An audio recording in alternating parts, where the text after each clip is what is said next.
Hello అండి. నిజంగా అండి ఏ మాటకి ఆ మాట చెప్పుకోవాలి కానీ వంకాయలని ఎవరు కనుక్కున్నారో తెలీదు కానీ నిజంగా వాళ్ళు దండం పెట్టచ్చు. ఎందుకంటారా? అన్ని వెజిటేబుల్స్‌లో కల్లా తొందరగా మగ్గిపోయేది ఏదంటే వంకాయ అని చెప్పొచ్చండి. మనకి టైం బాగా సేవ్ అవుతుంది. ఫ్రిడ్జ్ ఓపెన్ చేసి చూస్తే వంకాయలు కనిపించాయి. ఎలాగో నాకు ఆఫ్టర్ డెలివరీ వంకాయలు, గోంగూర అంటే బెటర్ కదా!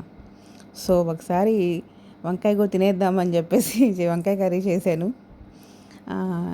చాలా ఫాస్ట్‌గా అయిపోతుంది.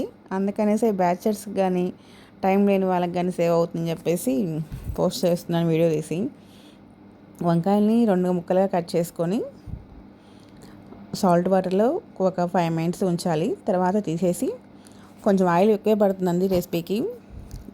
ఆయిల్ పోపు దినుసులు వేసుకొని వంకాయల్ని వేసేసి మూత పెట్టాలి. ఒక 5 మినిట్స్‌లో మగ్గిపోతుంది. లాస్ట్‌లో కొంచెం కరివేపాకు వేసుకోవాలి.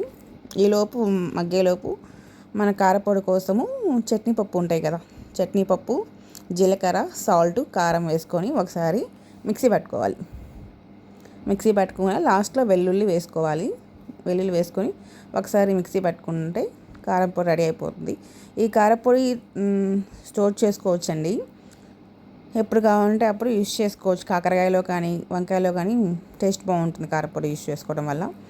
ఆ కారపొడిని వంకాయల్లో మధ్యలో పెట్టేసుకొని ఒక 5 మినిట్స్ సిమ్లో పెట్టుకుంటే ఆ కారం కూడా కొంచెం పచ్చివాసన ఉంటే పోతుందండి.